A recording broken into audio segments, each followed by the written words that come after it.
your voice, your future.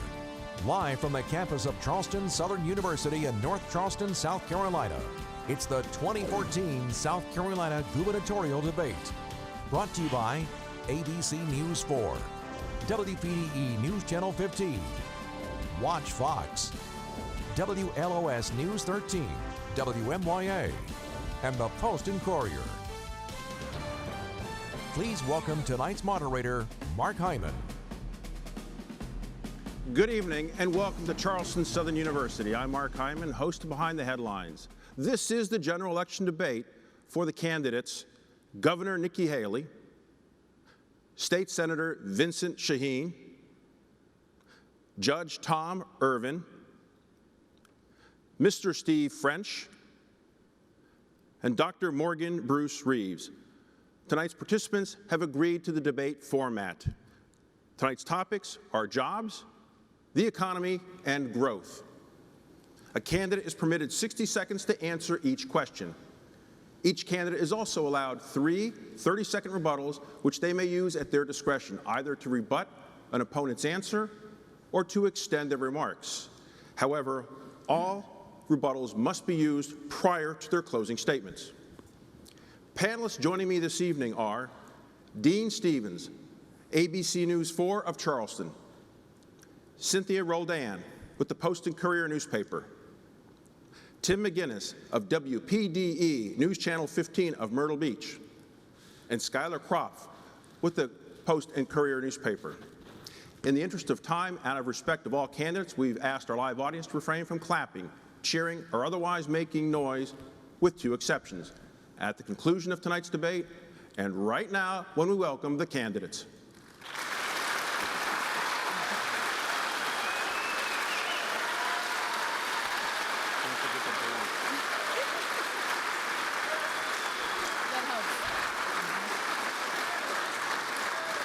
We've got a busy night ahead of us, so let's get started. The first question of the evening will go to Governor Haley from Dean Stevens.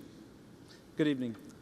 According to the U.S. Census Bureau, South Carolinians lost more than $5,000 per year in median household income from 2000 to 2012.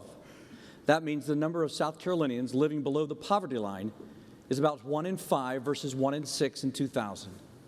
What steps should the state and the next governor take to help those who have fallen behind economically? It was facts like those that actually caused us to really focus in on jobs, and not just jobs in the bigger parts of the states, but jobs in the rural areas of the state. That's why we've been proud to announce almost 57,000 jobs in 45 out of 46 counties. We were thrilled today. We announced 400 jobs in Dillon. Yesterday, we announced 665 jobs in Myrtle Beach, and tomorrow we will be celebrating 175 jobs in Clarendon County. What we want to continue to do is make sure that it's our South Carolinians that are getting these 57,000 jobs. And so we'll continue to work on workforce training. We are proud to say that GDP, which really focuses on our economy, has grown by 12%, and the average weekly salary since 2010 has actually grown by 9% in South Carolina. So our focus will continue to be to put as many people to work as possible and to make sure it's good quality jobs that we're bringing to South Carolina. Thank you. Senator, same question. Thank you. I think we need to have a governor who will shoot straight with us. You know, over the last few years, we've seen a decline in incomes in South Carolinians. And of those jobs that Governor Haley said she announced, only about 50% of them actually show up and people are able to get those jobs and work. You know, we can do some very simple things to create jobs in South Carolina, and we don't need a governor who's going to stop them from coming.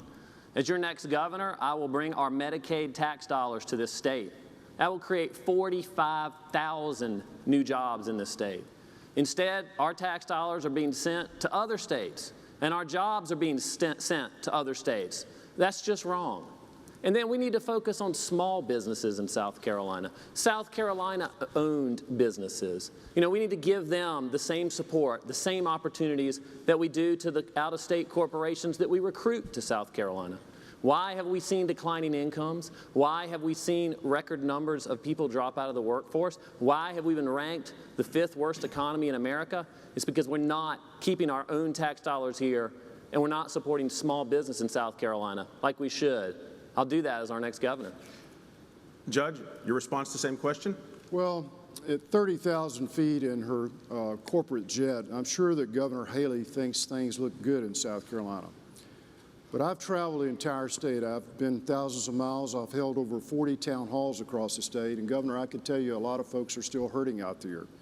You know, there are fewer people working today than a year ago. And as was stated in the question, 1 in 5 South Carolinians are living below the poverty level. Now, we can do better.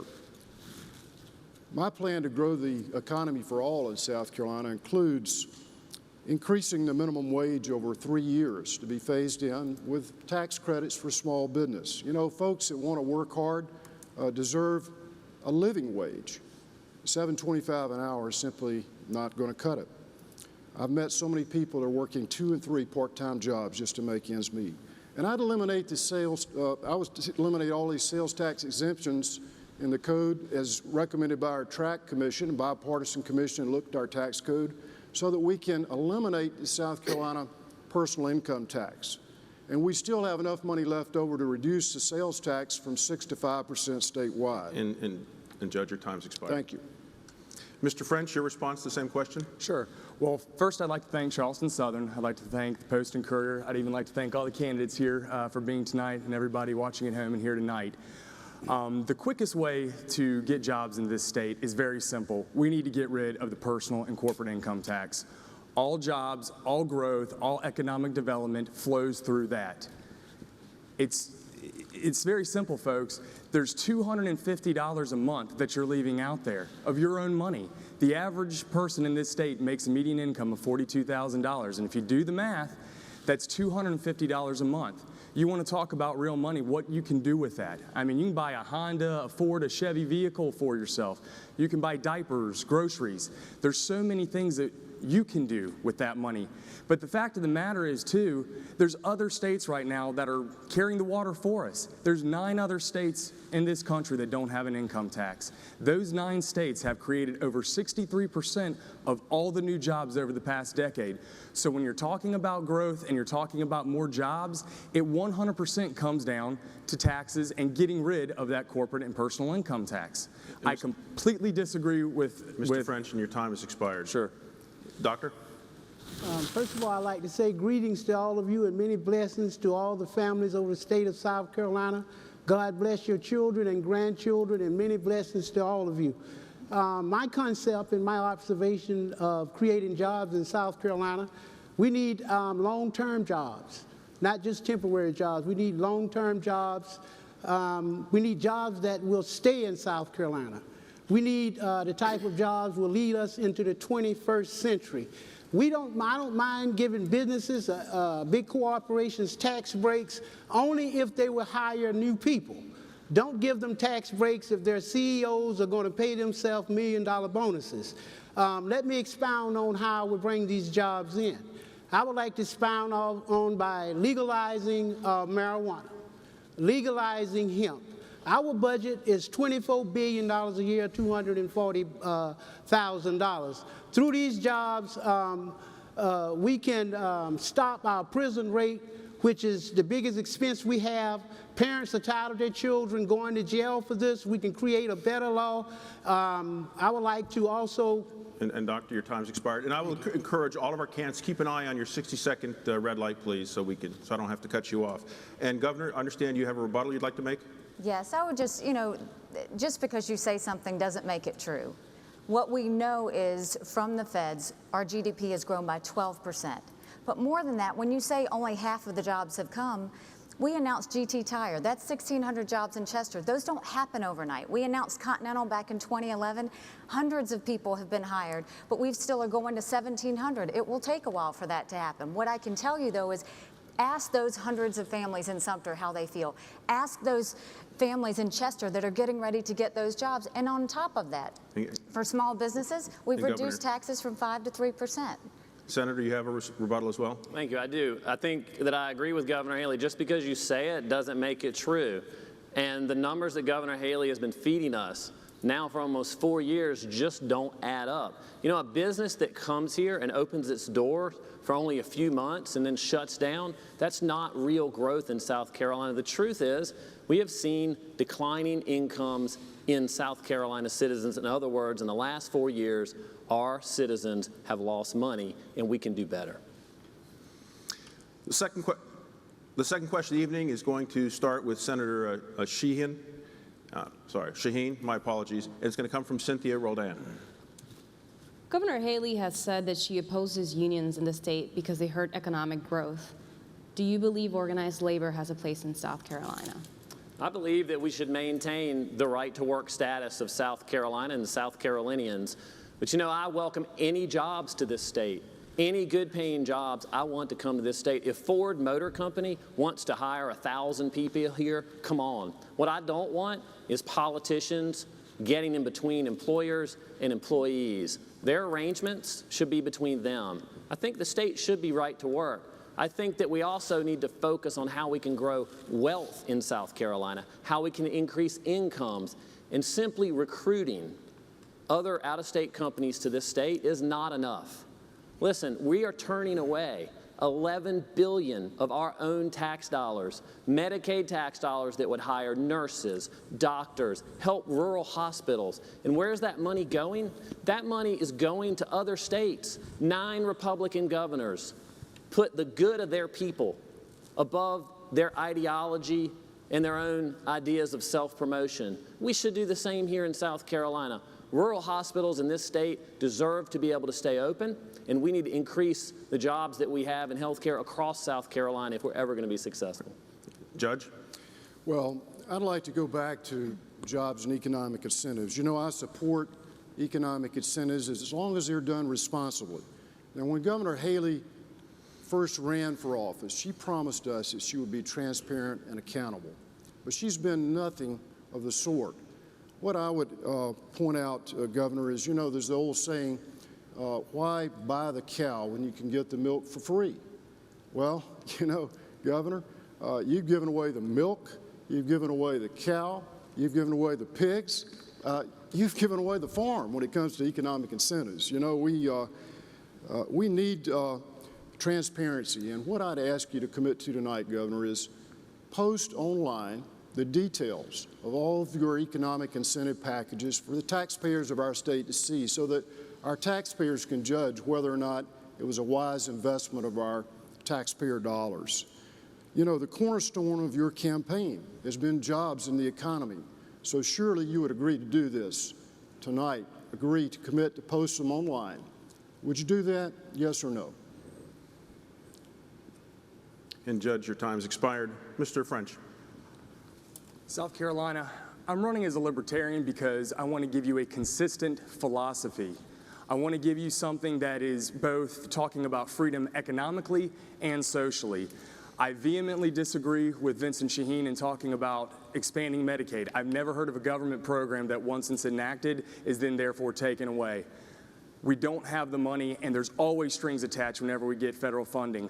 I am vehemently against raising the minimum wage, not because I'm a mean old libertarian, but because I know what that's going to do to jobs in this state.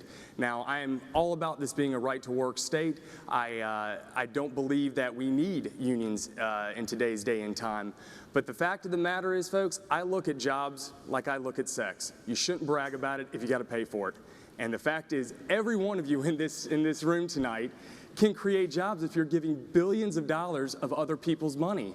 Tom wrote a great 78-page report, but he and I completely disagree on the conclusions of that report. I've never heard where we should be giving public tax money to private businesses for them to stay profitable. Doctor? Well, as far as unions are concerned, unions are okay, but they got to understand they got to be competitive with other markets around America and around the world. Look at Detroit for an example. We just can't continue to pay people more and more and more money because we have to be competitive. On the other hand, we got to look beyond economic development and create a discussion that goes beyond economic development. The problems that we have in South Carolina, government is not all we need. As a governor, what I would do would have a legislative agenda, and I would use faith-based money. Faith-based money by raising through marijuana, raising it through hemp plants, faith-based money to give to churches, to work in community centers, give to different organizations in our community, and we will all have a unified effort to straighten out the problems in our community. A mother cannot work on $10 an hour. She has to have, nobody can have a family with that type of money. Under my administration, there will be nobody working at McDonald's and your time has expired, Doctor. making less than $20 per hour. And Governor, your response? Thank you. We are a strong right-to-work state. Not only that, we were named the 3rd best state to do business in. That's because we don't have unions in South Carolina. What we appreciate is the fact that our associates love the direct relationship they have with their employer. And our employers understand they need to take care of those that take care of them. That's the reason South Carolina's worked. But let me take you back to what the big labor does. Remember when the National Labor Relations Board sued that great American company, Boeing, for creating 1,000 jobs? Senator Shaheen was quiet at that time. But we fought, and we fought loud, and the rest of the country joined us. And those 1,000 jobs are now 7,500 non-union jobs today. That's what happens when you've got a governor that fights. That's what happens when you've got a governor that has the backs of the businesses that employ South Carolinians. That's what you'll continue to have with me. Yes, we're going to continue to fight the unions because we do good business in South Carolina, and good business continues to bring the jobs. And as long as we're bringing jobs every week like we are this week, we're going to keep doing what we're doing. Tim McGinnis will have the next question, and he will start with Judge Irvin. According to this year's South Carolina Comprehensive Annual Financial Report, the 5 state employees' retirement programs covering state and public school district employees, police officers, the General Assembly, judges and solicitors, and the National Guard are underfunded by more than $15.6 billion with a B dollars. What steps need to be taken in order to meet the retirement obligations that the state's made to its employees? We, of course, need to be careful to take steps to shore up our retirement reserves, and we have an obligation to our public employees and retirees to be sure that that's accomplished. You know, Governor Haley's turned her back on state employees and retirees time and time again. They've had to go 3 years in her administration before they even got a cost of living increase, and she waited to the election year to let it pass this time. So the other thing I want to point out to you when we're talking about leadership is ethics. And, you know, politics and scandal don't have to mean the same thing in South Carolina. Both Senator Shaheen and Governor Haley are career politicians. Governor Haley promised that she would make ethics reform her top priority, and yet she was missing in action when it came up for debate. Senator Shaheen actually voted against the ethics bill. You know, my plan to pass strong ethics reform includes adopting term limits. We have got to abolish leadership PACs, or political action committees. We need to adopt income disclosure. Your time's expired. Thank you. Mr. French? Well, I think one of the surest things that we can do to shore up our pension system is listen to the professionals. No matter what you may think of our Treasurer Curtis Loftus, he is spot on when he talks about the $425 million that our pension fund pays in fees. Now, if we just paid the average, what the average state in this country pays, we would get another $274 million back in South Carolinian pension pockets. I think that's the first thing that we can do. Now, I definitely sound off of what Tom's saying about term limits. I think that's a great thing to talk about. But you want to know a great way of bypassing term limits? Have a strong third party. Have a strong libertarian party that will be willing to take on both Democrats and Republicans that have been there for decades. Now, when it comes to our current pension system, my dad, he gets a state pension from North Carolina. I am not coming in here to say that we need to be cutting those retirees. They have already worked. There's no way for them to recoup that money. But I do think we need to talk about new employees and younger people that are coming into our state facility and redo those contracts. Doctor? For us, let us let the rubber hit the road right here. Look at our campaigns. I'm a candidate that has zero amount of money in my campaign. I watch candidates both in our legislative branch and our executive branch spend over $10 million while our firemen are out there in in the middle of intersections with the boot out asking for 25 cents to pay their bills. I will double the salary of any fireman. I will double the salary of any school teacher. I will double the salary. And how am I going to do it? Our budget is $24 billion. They can't raise the budget. So where do we get the money from? I'm a running back from Michigan State University. I played in the Pro Hall of Fame Bowl. Give me the ball. I'll get some yardage for you. Governor? The pension issue is one that we need to always continue to watch, and that's exactly why we passed pension reform the first year we were in office. What we saw was we were in trouble, not only of not being able to pay the pensions, but in losing our credit rating.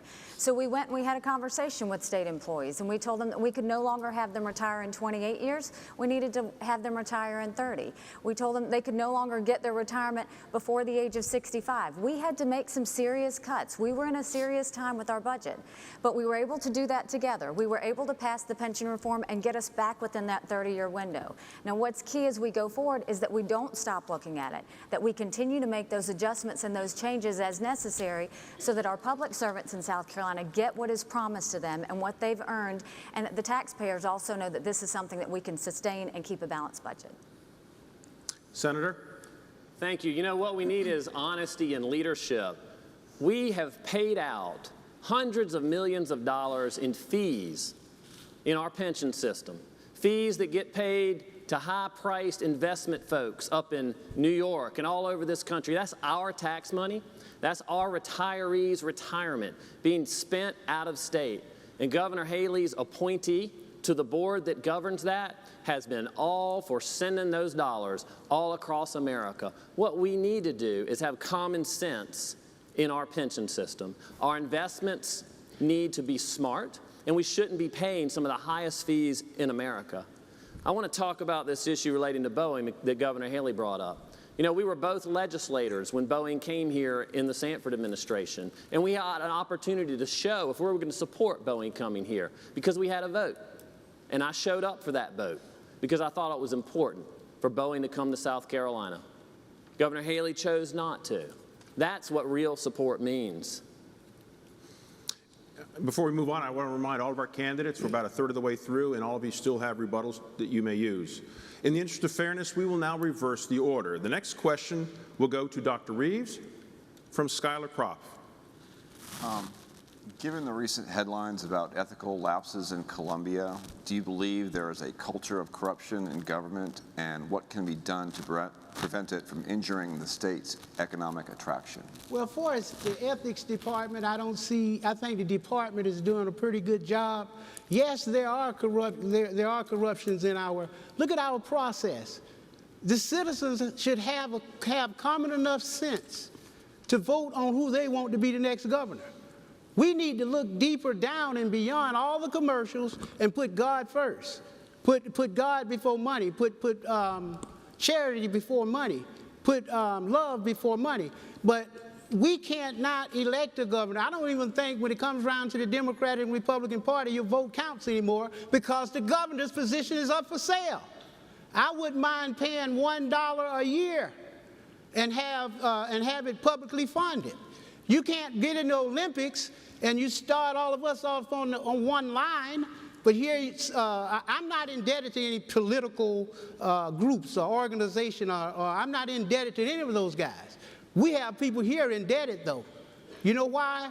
Because look at the illustration, the metaphor. Look at our firemen. We can't even afford to pay them. I would not have a fireman out there and put $10 million in my account. Doctor, your time's expired. Mr. French, the same question, please. Sure. I'm glad Morgan brought up the Ethics Commission. Our governor likes to bring that up as well. South Carolina understands something. Calling our Ethics Commission ethical is like calling Obamacare affordable, okay? It's just a term. It's just a word they put up there to give you the illusion that that's what we want done. I think the best way of getting transparency in our system right now is look at what the professionals say. Look at what South Carolina Policy Council is saying. We have a state legislature that is the only state in this country that appoints all of its judges. How are you going to have a fair a fair way of deciphering if there's any corruption going on when the people that are being judged are the ones that got appointed. The South Carolina Policy Council also tells us that, you know what, we should probably shorten the legislative session. I even think that we maybe need to have 2 separate sessions, one that just completely talks about the budget, because we have yet to have an open budget process in this state since 2010. We also need to talk about other things like, you know, maybe not having our legislature exempt themselves from the Freedom of Information Act. There's so many things that we can do in this state to provide more transparency. Mr. French, time's expired. Judge, your response? Thank you. Well, I want to talk about broken promises. You know, back in 2010, both Vince Shaheen and Nikki Haley participated in a gubernatorial debate just like we're having tonight. And they both promised the voters of this state that they would build Interstate 73. Well, you know what? We don't have an Interstate 73. And neither of these candidates, in fact, to my knowledge, I'm the only candidate that has a plan to fix our crumbling roads and bridges. Now, when it comes to ethics reform, of course, we need an independent investigative body to investigate legislative ethics complaints. Right now, we've got the fox guarding the hen house, and that simply doesn't work. We need to abolish these legislative political action committees. That's just a way to funnel special interest money back into the system. Our agenda in Columbia right now is controlled by special interests and career politicians. We've got to change that culture of corruption. Let's drain the swamp and fix South Carolina. And to do that, we need an independent like Tom Irvin. Senator? Thank you. Our state government is thoroughly corrupt. If we want to have ethical government, we have to have ethical leaders elected, and it has to start at the top. We are never going to have ethical leadership in South Carolina if we have a governor who has been fined for violating the ethics laws, a governor who's abused the state plane and had to repay our taxpayer dollars, a governor who didn't report income from doing consulting for a contractor that does work with the government. I mean, that's what we have right now. We have seen too many high-ranking elected officials in South Carolina whitewash ethics problems, get in trouble, and pretend like nothing has happened. It's wrong for Governor Haley to have violated the ethics laws and been fined. It is not acceptable, and we'll never have ethical leadership as long as that's the example being set. We have to have ethical leaders elected, and that's what we'll have when I'm elected governor. You know, we need to have someone who has fully disclosed their income. I turned my tax returns over for the last 14 years to the press and said, have a look. We need an independent investigatory body in the legislature, but also in the governor's office. The governor appoints her own Senator, ethics commission. your time's expired. Thank you. Governor? Thank you. Ethics reform has been a strong part of everything that I've done from the time when I was a legislator and I fought to get legislators to vote on the record. Now they vote on the record on every piece of legislation and on every section of the budget. We fought for income disclosures. We fought for term limits as a legislator, and I agree with everything Mr. French said in terms of where we need to go. But we have said, and very strongly said for the last 2 years, we need to have income disclosures and we need to have independent investigations. We can't have senators overseeing senators. That's not going to work. And it's amazing to me that that Senator Shaheen can say these things knowing that we had ethics reform the last 2 years in a row and he voted to kill it the last 2 years in a row. You know, the thing is, if you're going to talk about ethics reform, it's not about what you say, it's about what you do. And to have him vote against it twice is really a slap in the face to everybody here. In terms of what you're saying were ethical violations against me, I was found not guilty on any of those things. And the reason y'all got mad that I took the plane is because I was calling y'all out for what you were doing in the legislature, so you pulled my rights away. Senator, your rebuttal? Well, it's mighty funny you didn't do anything wrong, Governor Haley, when you were fined for doing it. And you know, I'll never vote for a bill that's a fake bill. A bill that just allows a legislator to claim they did something or a governor to cover up her trails when she has violated the ethics laws over and over again, because that is wrong, and it's exactly what's wrong in Columbia under your leadership. We have legislation that's meaningless that Governor Haley or other legislators then claims they accomplish things. We have elected officials who violate the ethics laws, like Governor Haley, and then try to promote ethics bills to cover up their trail. That hypocrisy is exactly what's wrong in South Carolina. Your time's expired. And the next question will come from Dean Stevens. It'll go to Mr. French. Thank you. Well, given the mood of change nationally, do you support the legalization of marijuana for medicinal use? And do you support legalization for recreational use including if it becomes a boost to the state's tax base, as what has been seen in other states. In fact, Colorado reported $7 million in tax revenue for just the month of June alone. Yes, yes, and I think yes. I fully support that 100%. The reason I do, though, folks, regardless of what you may think about it, we wholeheartedly, at minimum, need to decriminalize marijuana. We spend $157 million a year in this state arresting people for a victimless, nonviolent crime. We spend more in this state incarcerating an individual than we do to educate a child. Now, the jury's out. I mean, there's a 100% guarantee that marijuana has medicinal use. I have soldiers coming back from Afghanistan and Iraq telling me about how it helps them with PTSD. We know that it helps cancer patients, it helps patients with AIDS, autoimmune disease. We have children in this state that are being helped by this because of their seizures. But the problem is we do a smoke and mirrors bill in our legislature that allows them to have cannabinoid oil, but at the same time then wants to say that it has to be FDA approved. I'm not just for legalization and decriminalization because of the money. It's because I believe you have the right to do what you want with your body in your own home. Judge?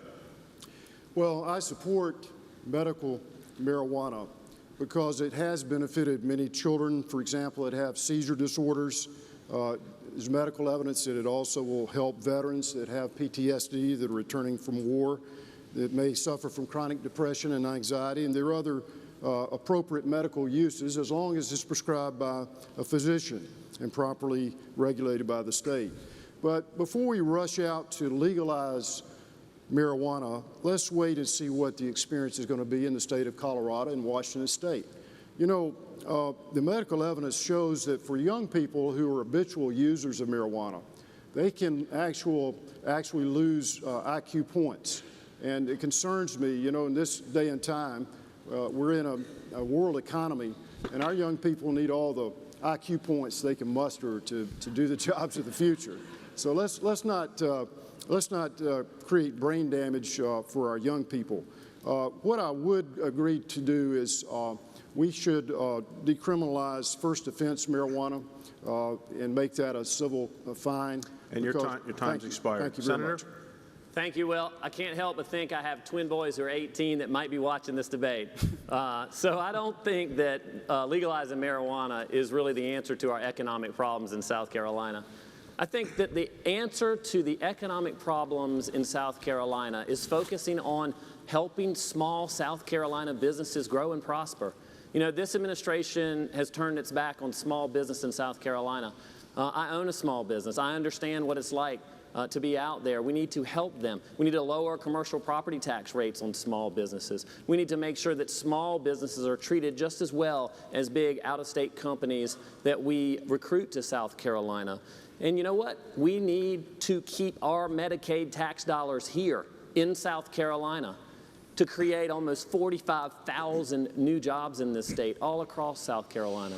It is just wrong that Governor Haley's administration is sending our own tax money that we have to pay, to other states all across America where our jobs are being shipped to. So if we want to help our economy, I think we need to focus on the things we know will work, like small business and keeping our tax dollars here. Your time's expired. And Governor, your response? Thank you. And I know that we have in the legislature talked a little bit about medicinal marijuana, and I think that will continue to be a topic as we go forward.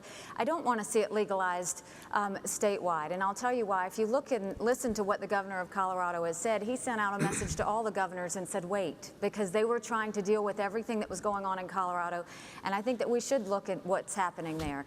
I will tell you that when it comes to the fact that Medicaid continues to come up, let's keep in mind that's a bait and switch for Obamacare. That's exactly what that is. And we don't want Obamacare to be creating jobs. What we do want to do is have jobs that are created in other ways. When you look at Boeing, 80 to 90% of their contracts they're doing with South Carolina businesses. We tell every CEO we want you to hire our South Carolinians and use our South Carolina small businesses. Continental just announced $100 million worth of business they've done with our South Carolina businesses. That's what we're going to do. What we don't want to do is reverse back to what he says is a business but is actually being a trial lawyer where they go and they sue the state to make their money. That's not where we want to go in South Carolina. Doctor, your response? again, I think that we should legalize marijuana because it's your independent right.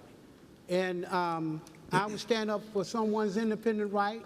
I would stand up for their human right. If we can ask our 18-year-old children to go out and risk their lives in war at 18, then they would have the opportunity to decide and choose what they want to do.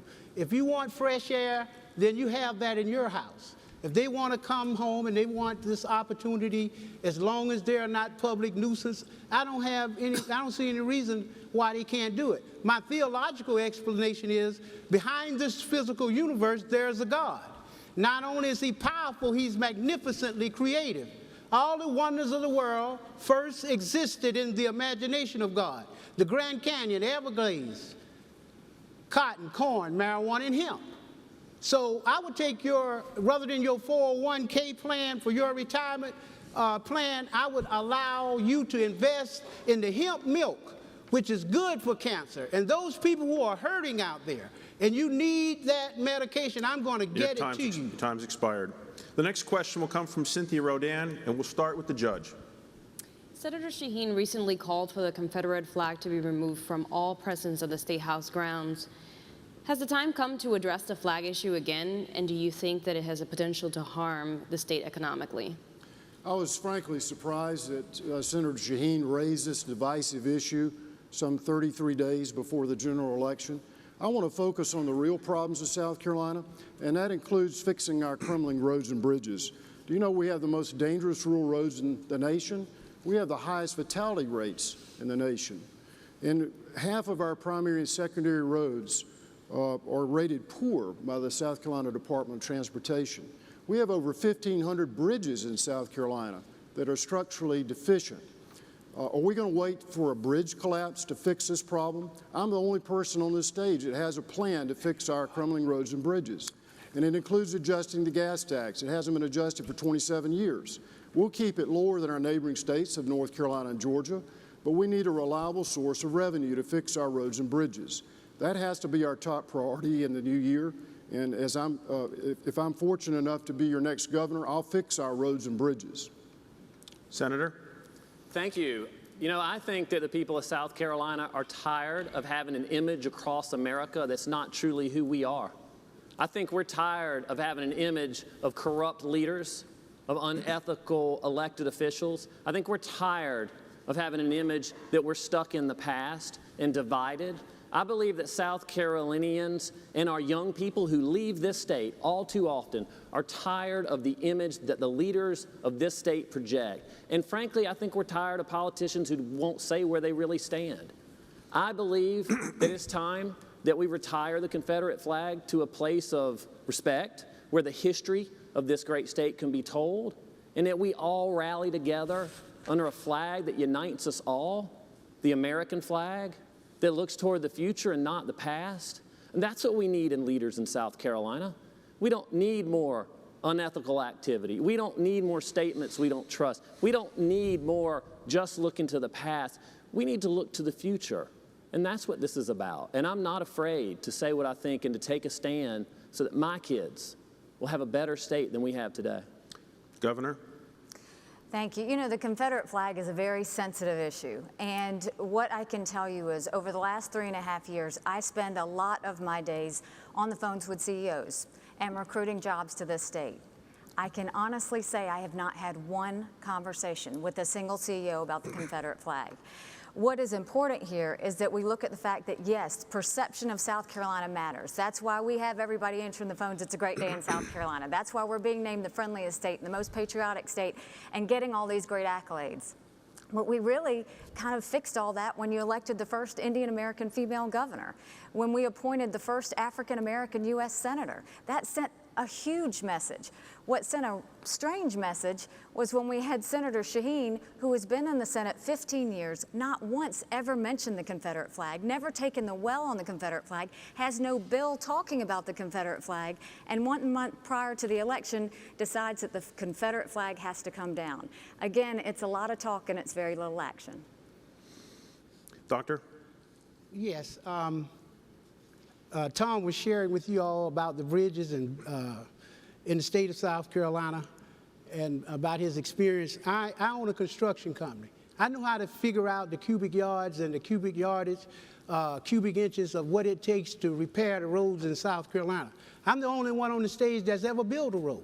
I build roads every day. For the county, for the state, I would send a rail system right between our superhighway from Columbia to Charleston. We need a rail system. There's too much asphalt. We're fixing and repairing these roads every other year. I would have a rail system from Columbia to Charlotte, North Carolina. And then I would allow the private sector to invest in the rail system, and then they will have a retirement plan from the rail system. They can have a retirement plan from 8 different products of the marijuana plants. We need someone, we need here in South Carolina, look deep down a little further and find a good candidate. I have 2 earned PhDs. I have played in the Pro Hall of Fame Bowl. I've graduated from the largest school, one of the largest schools in America. Doctor, we have to leave it there. And I'm going to be quiet. Thank you. Mr. French. Well, again, I'm a libertarian because I believe fundamentally in individual liberty. So if you want to paint your house in the Confederate flag, I am completely fine with that as long as your HOA approves it. Now, Governor Haley talks about other businesses that have never brought that up. Now, I disagree with that. I've got a friend, an MIT grad who works in California, who continues to bring up the fact that he wants to start his own business. When I bring up starting it here in South Carolina, he laughs. He smirks. He still thinks of South Carolina as being this backwoods good old boy network. And that flag, I think, represents a lot of division in this state. And we need to be coming together. We have major problems. Tom brings up the roads. We have the 4th longest road network in this state, and we're only the 40th largest state. Now, I do have a plan to fix our roads, and it's pretty simple. It's about reprioritizing what government's role should be. Now, we have a state lottery here in this state, but we're not allowed to gamble. I can go on ESPN and watch a Texas Hold'em game or anything else. I think we can bring revenues in by just allowing people to be free. And Doctor, did you want a rebuttal? Yes, on the flag issue, this is the first time I've been in a debate. 4 years ago, I was not invited to participate in the debate with, although I was on the ballot. As far as the federal flag is concerned, the state newspaper, I remember reading, they said, this is the kickoff of the election, and everybody's picture was on the front page of the state newspaper except for my picture. But I believe, again, this is another reason why we have to put God first. I put love before the $10 million of our legislator and our governor put into their campaign.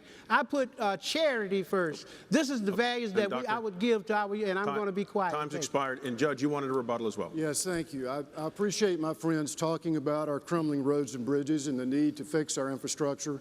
You know, let's not forget that 1/3 of all revenues from the gas tax come from out-of-state tourists and truckers.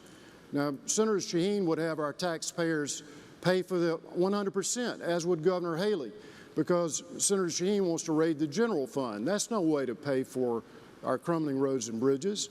And Governor Haley has no plan. She did say at one point she has a secret plan, but she won't tell us what it is until after the election. I'd like to rebut that if that's possible. A rebuttal, Mr. French, please. Raising the gas tax, folks, is the easiest way to do the wrong thing, okay? Raising our gas tax 100% affects those that are living in poverty. It 100% affects all of us regular small business owners. We do not need to raise taxes. We need to prioritize and decide what government's role should be. And if we do that, I guarantee you that we can cut so much pork out of this budget that we have more than enough money there to fix our crumbling roads if we just prioritize and decide, you know what, maybe we shouldn't give billions of dollars to billion-dollar companies. Judge. Mr. French, it's not that easy and it's not that simple. Our Department of Corrections has said it's a $1.44 billion problem per year, and we simply don't have the revenues to do it. And so the fairest way is a user fee, which is the gas tax. It's always been the way we pay for roads and bridges, but it hasn't been adjusted for 27 years. And the buying power of that gas fee has gone so far down that the Department of Transportation doesn't have the money to cut the grass on the interstate, much less repair our roads and bridges. And Judge, time's expired. We're going to try to squeeze in one last question. I apologize to my candidates. You're going to have less than 30 seconds to give a response in order to get this done. I'm going to go to Tim McGinnis for the question. He's going to start with Senator Shaheen. The Reason Foundation's annual highway report gives South Carolina high marks for state highways and bridges in terms of condition, maintenance, congestion, fatality rates, and expenditures, yet improvements and expansion are needed to help the state grow economically. So what's your plan to make those improvements, and how will you pay for them? In 30-second responses, please. Well, I'm on the roads every day, and our roads are not in good shape. I've got a 3-point plan that I've issued months ago, to do 3 common sense things. Number 1, we have 2 state agencies setting forth policy and funding for roads. We should combine them to save our tax dollars. 2, we should have a fix-it-first approach. That means the vast majority of our dollars will go into fixing the roads that we have. And number 3, we do need more revenue into fixing our roads. I've laid forth a plan to do that, and I hope you'll check it out on my website. Governor? We knew infrastructure was an issue because if we're going to keep jobs coming in, we have to keep infrastructure coming in. That's why we're the only state that's put aside all the money we need to dredge the Port of Charleston, $300 million, and we just got the green light. The next thing we did was the inland port to show the world that product to market mattered. And then we passed the largest transportation bill in 2 decades, $1 billion, which is no small change, and we did it without raising taxes. We will continue to work on infrastructure every single year. Thank you. Doctor, 30 seconds, please. Well, I'm the candidate of the people, and for the people, I have no aspiration other than to serve the people. I was a volunteer at the Department of Youth Service for years. The money we wasted in campaign funding, the money we wasted for that, you know what I would have done with that money? I would have fed the hungry, and I would have clothed the naked, I would have gave it to offerings. Our political leaders are not doing us right. We need someone who cares about the many, but not the few. We have to leave it there and move on. Mr. French. When it comes to roads, again, it's about prioritizing. I'm one of the only candidates up here that does not support I-73, not because I don't think it could create jobs or there is some economic impact, but because it's more important to me to focus on I-26, I-85. We need to be focusing on the port and the related interstate network that supports that, period. And Judge, you have the final word. I'm glad Governor Haley mentioned the Port of Charleston because 1 in 5 jobs in our state is dependent on the port. Unfortunately, Governor Haley sold us out to the state of Georgia when she cut a deal with their governor to allow Georgia to dredge the Savannah River 23 miles upstream, dump their waste on us here in South Carolina, and leave us vulnerable to competition from the Georgia Savannah port. That's simply wrong, and I'll fix that when I'm governor. And Judge, time's expired, and also all rebuttals have expired. Earlier this evening, the campaigns drew cards in order to determine the order of closing statements. Doctor, you're first. I believe that all people should have equal opportunity to success. This brief belief is based on my Christian values. What we do in government is not all that we need to do. That is the case because we do not reach down far enough to elect people who care more about the welfare of our people and less about the welfare of a few. America is a great nation not because it cares just about a few. Rather, America can be great, South Carolina can be great because she knows that there is an undesirable truth to the statement that the nation we live in can be no better than the least of us. I'm asking you, I'm going to take this time to give taxpayers the credit for paying for all these big companies that came to South Carolina. Your taxpayers paid for Boeing to come here. The taxpayers paid for Mac to come here. And I'm going to say this, God bless all of you. And God bless your families. Vote for me, Morgan Reese. Next, Senator, please. Thank you. You know, we need a governor that we can trust again in South Carolina. We deserve to have a governor who doesn't break ethics laws, a governor who will tell us the truth, a governor who doesn't allow all our information to get hacked into and stolen from our Department of Revenue and then doesn't come clean with what happened. And we deserve to have a governor who won't sell out the Port of Charleston to the Port of Georgia for 30 pieces of silver. We got to have a governor who will clean up Governor Haley's Department of Social Services that's let too many kids be hurt. We need a governor who will govern, and that's the governor I'll be. I'll be a governor who supports public education every year, not just in an election year. I'll be a governor who fixes the crumbling roads of this state and keeps our Medicaid money in South Carolina where it can work. I'll be a governor who supports small business just as much as out-of-state companies. At the end of the day, what's most important is having a governor who's honest with us. and we haven't had one in a really long time, and we deserve it again. I ask for your support, and I thank you. Mr. French? In 1980, Ronald Reagan was asked in a debate, he said, "Are you better off than you were 4 years ago?" No, I'm not going to ask that. I'm going to ask, though, are you freer than you were 4 years ago? Do you feel like any less taxes, any less regulation, any less burden of government has been taken off of you? And I don't believe that that's been the case. I'm trying to break tradition here in South Carolina. I'm trying to stop this state from always being at the bottom of the barrel in income, road quality, and education, and always being at the top in violence against women and corruption. I don't believe that Steve French makes a difference or our governor makes a difference. I believe you make a difference. You're the ones putting food on your table. You're the ones working, signing these fronts of the paychecks. So I'm asking you to be different, think differently, act differently, and vote differently. Because if you do, you're going to make such a big difference, not just in this state, but in our nation. Judge? Thank you. You know, being governor is far more than ribbon cuttings, sound bites, and press conferences. And by the way, I'm not running for vice president. I'm running for governor of South Carolina. I love this state and I love our people. They're hardworking, patriotic people. But our state has been controlled by special interests, career politicians, and party bosses. You know, it's time to drain the swamp of corruption in Columbia. I'm ready to serve you. You have an important decision to make on November the 4th. You can vote for one of the career politicians to my right, or you can vote for a true independent in Tom Irvin.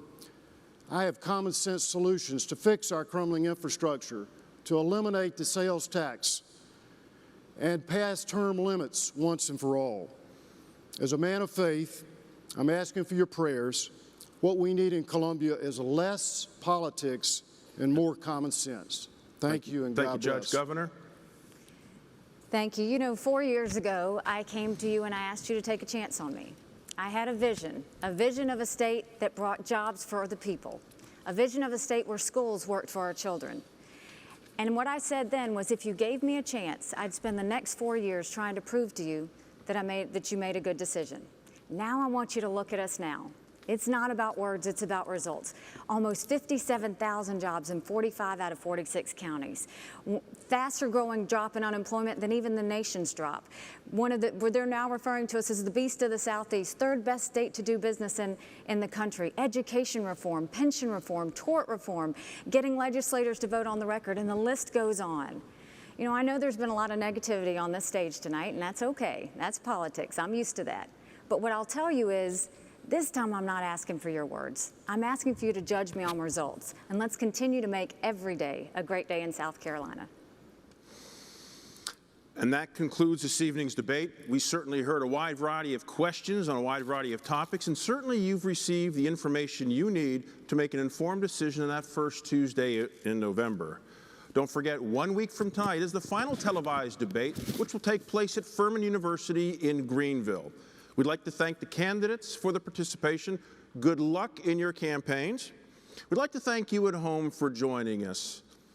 We'd also like to thank our media partner, the Post and Courier newspaper, for the participation in tonight's event. Make certain you watch the late news for coverage and reaction of tonight's debate and coverage of all the day's breaking news. Please visit our Facebook pages and tell us who you think won tonight's debate. As always, we salute our military, law enforcement, firefighters, EMTs, and other emergency personnel for their service to our communities and our nation. I'm Mark Hyman. Good night.